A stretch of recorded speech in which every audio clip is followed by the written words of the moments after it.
Boa noite, está no ar TV Beriano, o programa da Igreja Assembleia de Deus Beriano, uma igreja que espera por você. Estamos em São Paulo, na Vila Mariana, na rua Joaquim Távora, 1403. Temos a alegria da sua visita. Nesse domingo, às 4h30 da tarde, a Escola Bíblica Dominical, e às 6 horas, o grande culto a Deus, tá bem? Bom, agora nós temos um programa diferente, para você que está acostumado sempre a acompanhar o pastor Walter pregando na segunda, na terça, na quarta, que todos os dias temos algumas novidades. Uma é que o nosso programa se estendeu também para o sábado. Então, sábado à noite, nesse mesmo horário aqui, pela Rede Gospel, nós temos o nosso novo programa. Então, ganhamos um dia a mais na semana. E nas noites de quinta e de sexta, temos sempre algum convidado especial para falar de algum assunto interessante. Nós vamos falar hoje sobre um fato que abalou os Estados Unidos, movimentou até o presidente Barack Obama, o candidato também dos republicanos, né, todos eles expressando sentimento, porque um sujeito maluco entrou no cinema para assistir, né, agora acho que é a terceira edição do filme do Batman, né, o Cavaleiro das Trevas, e ele saiu disparando, matou 12 pessoas, e é o James Holmes. Nós vamos falar sobre esse fato hoje, e para isso eu convidei um desembargador e um cineasta, um diretor de cinema. Quero apresentar aqui o doutor Rui Alberto Leme, né, doutor? Leme. Cavalheiro, desembargador do Tribunal de Justiça de São Paulo. Muito obrigado pela sua presença, doutor. Obrigado pelo convite. Doutor Rui, viu? Vamos trocar uma ideia sobre isso aqui. E também aqui do meu lado está o Lincoln Shedd, que é cineasta, faz filmes de curta-metragem, já fez algum de longa, ainda não? Eu estou caçando verba. Caçando verba? Caçando verba. Isso é fácil. Vamos ver, nós estamos indo atrás. Tá bom, muito obrigado pela presença de vocês aqui. Olha, nós teríamos também a presença de um psicólogo, mas na última hora houve um contratempo e ele não pôde vir. Porque eu acho que um bate-papo como esse mereceria hoje, doutor Rui, a presença de um psicólogo. Mas como o senhor estudou um pouco de psicologia na sua área, você estudou na sua área também psicologia, né, no cinema, eu estudei também na minha área de teólogo e também de ciências da religião, nós vamos juntar o nosso conhecimento, mas não como última palavra em psicologia, porque na verdade precisaríamos de um especialista em psicologia clínica, um profissional. Mas isso não vai faltar. Em breve vamos trazer alguém aqui também para falar um outro tema sobre por que o homem mata. Mas hoje vamos tratar dessa questão, né? Eu quero começar com você que é cineasta. Claro. Diga uma coisa, o Lincoln, qual é nessa dicotomia do que imita o quê? A arte imita a vida ou a vida imita a arte ou ambos? Como é que você vê isso na posição de quem faz cinema? É a velha pergunta, quem veio primeiro, o ovo ou a galinha? Eu acho que ambas as afirmações estão certas. Você tem o cinema da criação, você tem o cinema da ficção, você tem o cinema que cria universos, que cria situações, que tem possibilidade de fazer uma ficção científica, de levar o ser humano para outros confins do universo e entreter as pessoas. Você tem o cinema psicológico, que é o cinema que mostra as situações reais da vida, né, como um espelho da realidade. A pessoa tem os conflitos, ela tem as alegrias, ela tem as situações da vida dela, e um roteirista, um cineasta, um diretor, ele reúne esses elementos num filme e mostra para a sociedade: olha só, o caso da vida desse sujeito, dessa pessoa que fez isso, desse médico, desse advogado, o que aconteceu na vida dele. Então você está mostrando um tipo de trama, um tipo de conflito, que é sempre o que acontece. Então o cinema ele pode ser as duas coisas, sim, ela pode refletir a arte, a vida pode refletir a arte, e a arte pode refletir a vida. Doutor Rui, o senhor certamente já lidou com muitos casos de homicídios ali, como, né, como juiz, também como desembargador. No caso especificamente desse rapaz, né, vamos ter que decorar o nome dele aqui, o James Holmes, né? Esse rapaz, ele é impulsivo, claro que algum distúrbio psicológico que deve ser levado em conta. Mas o senhor vê algum lado pernicioso no cinema e na televisão que contribui para o aumento da violência, ou não tem nada a ver uma coisa com a outra? De alguma forma tem. Em primeiro lugar, o senhor utilizou a expressão rapaz impulsivo. Do modo como ele cometeu o crime, nós temos que eliminar a impulsividade. Ele comprou armas, comprou munição, fez uma armadilha do apartamento dele. Tudo isso retira que ele seja impulsivo. Ele premeditou, ele dirigiu uma cena muito grande para querer um resultado. Ele se travestiu, se fantasiou do personagem Coringa, que demonstra que ele queria atingir aquilo lá. Então, ele premeditou aquilo lá. Há uma relação entre a ficção, entre filmes, novelas, etc., e a vida real? Eu acredito que sim. É trazida muita informação, trazida muita ideia, e certas pessoas que não têm uma visão grande, profunda do mundo, elas podem ser influenciadas. Nós temos que tomar cuidado com isso. Muito bem, nós já tivemos um caso aqui no Brasil, que aconteceu em novembro de 99, de um rapaz, o Matheus Costa Meira, né, com 24 anos, estudante de medicina, que num shopping aqui na cidade, ele matou 3 pessoas e feriu outras pessoas. Também, um caso muito semelhante, né, o rapaz... um filme de violência. Era um filme de violência. Era um filme Clube da Luta. Clube da Luta. Clube da Luta. Você não acha tem que me acostumar com o seu nome, o Lincoln. Shed é mais fácil. Porque eu tenho um Shed, que é o nosso querido Shed. Lincoln Shed, né? Você é americano ou você é brasileiro? Meu pai gosta muito de nome americano. Nome americano. Mas seu pai, né? Mas ele deve ter uma admiração pelo Dr. Russell Shedd. Foi aluno dele. Como eu também fui aluno do Dr. Shedd, o que é um orgulho para todos nós, né? É um grande amigo do Dr. Shedd. Mas vamos lá, Shedd. Posso chamar de Shedd, Lincoln? Por favor. Então tá bom. Me fala isso. Você, claro, quem faz cinema, cada um vai defender o seu quinhão, aquilo que faz, aquilo que gosta. Você contempla a possibilidade do lado pernicioso, tanto do cinema como da televisão? Eu contemplo o lado pernicioso de tudo aquilo que envolve a sociedade. Seja midiático ou não midiático. Você pode ver alguma coisa perniciosa numa brincadeira inocente, como você pode ver num filme. Então, depende muito da tendência da pessoa de interpretar as nuances da vida. Né? Então, um filme ele pode ser prejudicial, claro, um livro também, né? Mas não, ou não, devo dizer. Eu digo que assim, a arte é pura. Então, o cinema é arte, a dança, a música, a literatura, o teatro, são artes e a arte é uma manifestação da alma. Né? Então, na verdade, se você tem uma tendência a ver algum tipo de maldade em alguma coisa, você vai ver, até no que é considerado mais puro e mais inocente. Né? A gente pode citar casos de pedofilia, por exemplo. Então, uma criança é pura, né? Mas tem gente que vê sexualidade, que vê uma impulsividade sexual naquilo. Então, vai muito de como a pessoa interpreta. Eu quero acreditar, pelo menos assim, eu não escrevo roteiros com intenção de manipular o comportamento das pessoas. Eu escrevo roteiros com intenção de manifestar aquilo que eu sinto, né? Ou de contar uma história. O cinema ele nada mais é do que uma grande contação de histórias, só que com estímulos visuais e sonoros. Né? Então, tem pessoas que não sabem diferenciar, claro que por um problema psicológico recorrente, né? Que não tem a capacidade de diferenciar ficção de realidade. Né? Criança, numa fase da vida dela, ela não sabe diferenciar ficção de realidade. Para ela, tudo é real. Então, você conta uma historinha de terror para ela vai morrer de medo, porque ela acredita que aquilo é verdade.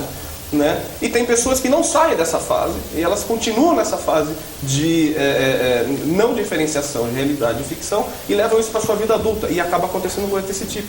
Ela incorpora um super-herói e aí ela vai querer sair voando no prédio, cai e morre. Exatamente, ou então um bandido que ele incorpora uma maldade, ele quer fazer a maldade, ele vai atrás de fazer a maldade, porque já é um desvio de psicologia, né? um desvio psicológico dele. Mas eu não quero acreditar que aquilo foi causado pelo cinema.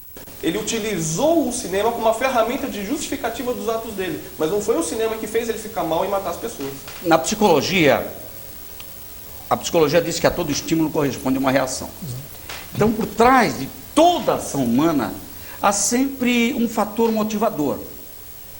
Aconteceu aqui em São Paulo também, que depois de assistir um filme de violência, um policial saiu excitado do cinema, pegou a arma e tinha que matar alguém, porque ele incorpora o personagem, o vilão, aquele camarada que tem que fazer alguma coisa, né? Doutor Rui, o Shedd citou o caso da criança que pode às vezes pular de um prédio achando que é o super-homem, que vai botar uma capinha nas costas. O senhor não acha que aí o fator imagem, o filme estimulou a criança a isso? O senhor concorda totalmente com a ideia do Shedd nesse sentido?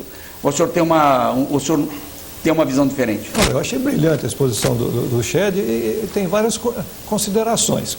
O essencial é saber acompanhar a criança e dizer para ela, o lúdico termina aqui, a realidade começa ali. Porque essas histórias infantis, se nós pegarmos as mais tradicionais, Branca de Neve, os Três Porquinhos, todas elas têm uma situação, algumas vezes, de tragédia, mas é para a criança identificar o bem e o mal. Então, coloca da forma mais visível possível para a criança saber o que é certo e o que é errado. Precisa de um acompanhamento de um adulto. Nós não podemos deixar a criança frente à televisão, vendo esses desenhos de destruição, de morte, sem que ela saiba a consequência daquilo. Então, um adulto precisa ter um cuidado de conversar com a criança e dizer para ela, olha, tenha outro lado disso aqui. Tá claro, nós não vamos chegar para uma criança de 6 anos e falar, esse vilão aqui do desenho animado, ele vai para a cadeia, vai ficar afastado da família, a situação na cadeia é péssima, ele vai penar muito. A criança não vai entender, mas temos que demonstrar. E pegar o problema de cada um. Começar a entender como que alguém pode ser atingido por uma informação. Como é que a pessoa vai ser atingida pela informação? Também desde criança ela vai demonstrando. O adulto tem que acompanhar. Em serial killer, o estudo diz que o serial killer se manifesta quando é criança, praticando atos de crueldade contra pequenos animais. Ele para um pouco, depois, entre os 18 e os 23 anos, ele pratica algum crime, para e retorna, em geral, aos 40 anos. Mas dá indício. O que nós precisamos começar a acostumar é perceber esses indícios nas pessoas que estão próximas de nós. Não só para evitar crime, como no mundo geral. O senhor me permita dizer, eu como professor universitário, sabe, depois de estar em classes onde aluno meu se suicidou, aluno meu morreu de overdose, pessoas que estavam junto com os colegas e eles eram considerados engraçados, eram considerados pitorescos, ninguém via o drama interno, a gente vê que a gente vive num mundo separado, onde não há interesse. Então, isso preocupa. As pessoas dão sinal. A criança se deixou influenciar muito.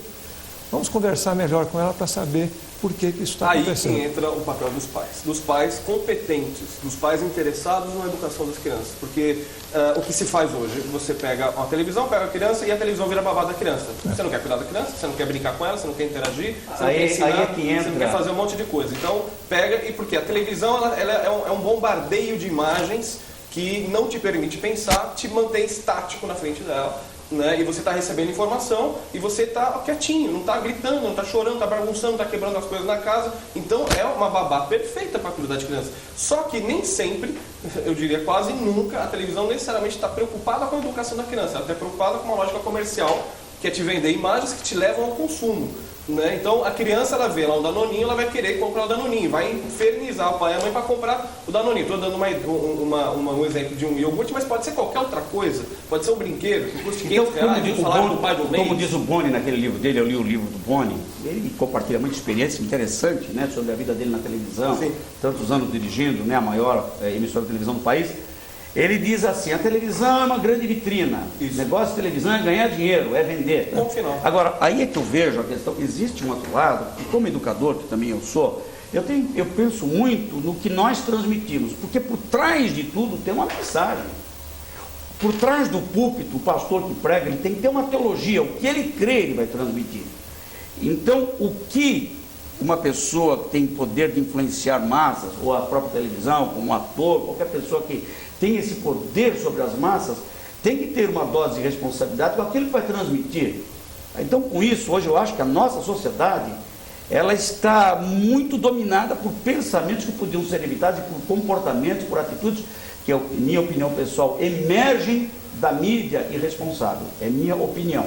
Aliás, a propósito disso, acho que vale muito a pena a pessoa conhecer o Evangelho, porque o Evangelho ajuda a pessoa a pensar no que está no interior de cada um, porque o senhor falou de crianças que são orientadas, que vão ser os futuros mentirosos, bandidos, já nasce na infância com uma falta de orientação. Eu quero convidar você para trazer o seu filho para a igreja nesse próximo domingo aqui, porque nós temos um departamento na nossa igreja que dá uma atenção muito especial para as nossas crianças. E a Bíblia diz: ensina a criança no caminho que deve andar, e ainda quando envelhecer não se desviará dele.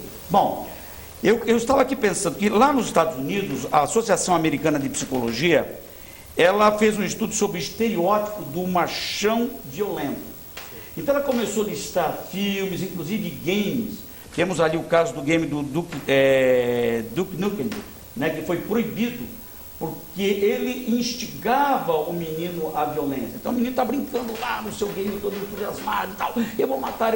Aquilo não entra na pessoa, não se mistura com, não é o lúdico se misturando com, né, o emocional e o cognitivo da criança. Vamos pensar assim, o ser humano ele tem uma tendência à violência desde que ele nasce. O ser humano é mau desde quando ele nasce, então ele tem a tendência à violência. Exatamente. E se for lá para a questão pré-histórica, sobrevivência, então a violência ela era necessária também, mas ela acabou continuando no modus operandi do ser humano por conta justamente da maldade natural. Então não dá para a gente dizer a pessoa ficou mal, não, ela nasceu má. Certo? Agora, vai de como você trabalha essa maldade. O que é a educação? A educação é você moldar a personalidade da pessoa, dizendo o que é certo e o que é errado, e como que ela deve agir, e o que ela deve sufocar, o que ela deve deixar aflorar. Maldade tem que ser sufocada. Você não pode sair por aí fazendo maldade. Então, você tem que ser estimulado a fazer a bondade. E não é sempre isso que acontece nos métodos pedagógicos educacionais e na mídia. Na mídia, as pessoas têm que parar de ficar projetando como sendo o grande educador da nação. Não vai ser nunca. Sinto informá-lo, mas a televisão tem a intenção única de vender. Certo? Mas não importa o produto. Não importa o produto, porque a então, lógica você não da televisão... vê o lado... O que o senhor acha, eu não estou defendendo, olha só, eu não estou defendendo. Eu estou dizendo que é assim. Né? A lógica da televisão é uma lógica comercial. O senhor chamaria de irresponsável a mensagem? Eu estou aqui analisando todos os aspectos, viu, Sherry? O senhor acha que é irresponsável ou o senhor não colocaria nesses termos? Não, eu não vejo como irresponsável. Eu vejo como responsável porque... em muitos casos nós notamos que as pessoas elas querem passar para a comunidade um pensamento de poucas pessoas. Há alguns anos eu assisti um filme, um diretor famoso aí pela forma violenta que ele expõe, e nesse filme o personagem sequestra uma mulher, caixa de um banco, e a leva sequestrada. Em determinado momento eles estão no motel e ele vai estuprá-la e ela reage. E eu ouvi dentro do cinema uma mulher gritar: olha, cede, ele é bonitão. Eu falei, poxa, uma mulher defendendo estupro. Há uma torcida, né? A mulher estava defendendo. Eu falei, olha como aquilo foi conduzido para que o personagem, que era uma larva... Uma glamorização da violência. Da violência e da maldade. Ela aceitava e colocava. Então temos que tomar cuidado. Tem muita coisa boa. Tem filmes, novelas, programas que estimulam bem as pessoas. Mas só para concluir o que o senhor falou, assim, tem que ver o seguinte: o garoto, de onde ele conseguiu dinheiro para comprar o videogame? Alguém deu dinheiro para ele. Né? Ele não foi lá trabalhar, registrou carteira, ganhou dinheiro para poder... Eu duvido um pouco disso. Então alguém foi e deu esse videogame violento para ele. Então a responsabilidade reside aí.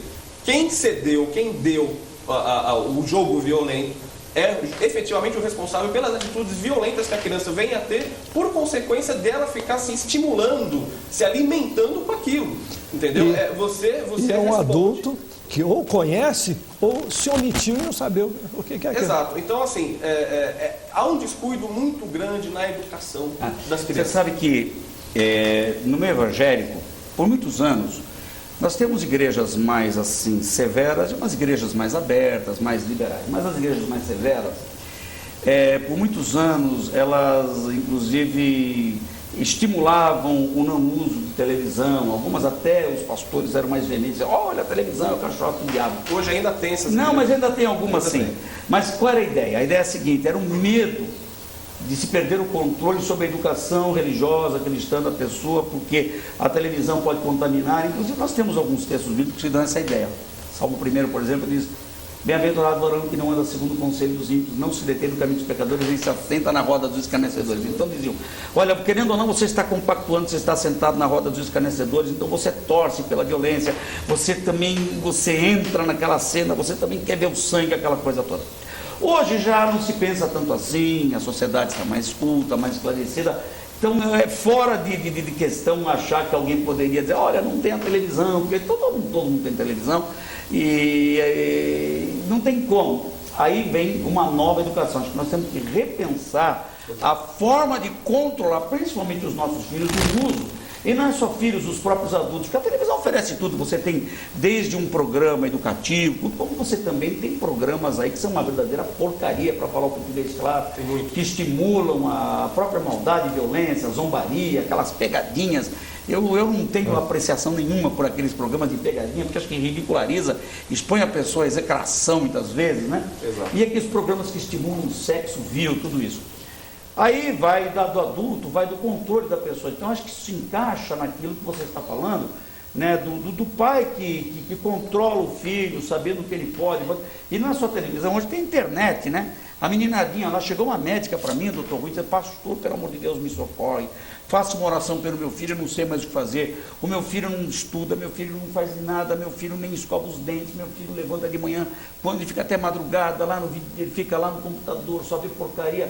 Quer dizer, é um controle da mente, não é isso? É um controle da mente. Então é uma coisa terrível, terrível, terrível. Agora, assim, essa tendência de ficar na internet muitas horas, no caso de crianças, também tem que haver supervisão de ação. Né? Porque não adianta, mas fica aí na internet, mas ela também não faz nada para tirar o garoto da internet, não oferece outras opções. É muito fácil culpar a internet, né, por conta da sua própria incompetência. Então, se você quer que o filho saia da internet, dê outras opções para ele. Dá esporte para ele fazer, manda ele para um teatro, manda ele para um cinema, vai para um parque passear, vai fazer alguma coisa ao ar livre. Mas se ele não é estimulado, ele não vai fazer. E a internet tem muitas coisas boas também, que as pessoas precisam também parar de demonizar a internet, a televisão, e a mídia em geral e coisa e tal. Não, nós estamos na época, agora não tem jeito, é reversível. A vida é assim, né? Essa questão dos pais, eu costumo dizer, o pai ele tem que dedicar 10 minutos por dia ao filho. Dedicando 10 minutos. E o filho vai cobrar dele. Se ele não der 10 minutos por dia para o filho, no futuro ele vai dar isso aqui, numa fila de hospital, esperando o filho sair de um coma alcoólico ou de drogas, vai ficar 10 minutos numa filha grávida, num corredor de fórum, esperando a audiência em que o filho é réu, num corredor de penitenciária, esperando para visitar o filho. Ele vai dar os 10 minutos para o filho, só que ele vai ter que escolher de que modo. Vai ter que orientar, se dedicar, mostrar isso é certo ou errado. Agora há pouco eu ouvi de uma pessoa aqui na igreja que ouviu muitas coisas do pai e não dava bola. Por exemplo, apaga a luz do quarto. E uma vez ele falou para o pai, pai, tudo que o senhor me falou 2.500 vezes, agora eu passo para o meu filho. O senhor pensou que eu não prestasse atenção, mas eu ouvi tudo e agora eu vou. Então, o pai nunca pode desistir. Né? A vida é cíclica. Olha, nós vamos continuar esse programa. Amanhã nós vamos falar mais, porque não dá para esgotar tudo num dia só. E eu não vou desperdiçar a presença de duas pessoas ilustres e competentes nas suas respectivas áreas. O Dr. Rui como desembargador e o Lincoln Shedd como cineasta. Para nós analisarmos, nós vamos continuar falando sobre a atitude do James Holmes, aquele rapaz que matou 12 pessoas de uma forma assim, né, compulsiva, lá não tão compulsiva, porque já foi explicado isso aqui pelo Dr. Rui, mas estimulado pelo filme, querendo assumir, incorporar a posição do Coringa, que é o inimigo número 1 do Batman, né? Então amanhã nós vamos continuar falando sobre a necessidade que o ser humano tem que vencer o mal, né, através do imaginário. Nós vamos falar sobre isso amanhã, porque o cinema, a televisão leva a pessoa ao imaginário, e essa vai ser a nossa conversa na continuação desse programa, mas que virá ao ar amanhã, tá bem? Eu quero convidar você a estar conosco amanhã às 10h30 aqui por essa mesma emissora. Fale do nosso programa para amigos seus, na sua igreja, você que não é evangélico. Convide pessoas, porque nós vamos sempre trazer algum tema interessante para comentarmos aqui com pessoas ilustres. Amanhã nós vamos entrar um pouco mais na questão psicológica, atitude, comportamento, o que levou, então aqui os três vão virar psicólogos amanhã, tá bom, doutor Rui? Tá bom. E vamos continuar então amanhã aqui nessa mesma emissora, esteja conosco, tenham todos uma boa noite e até amanhã, se Deus quiser, com TV Veriano.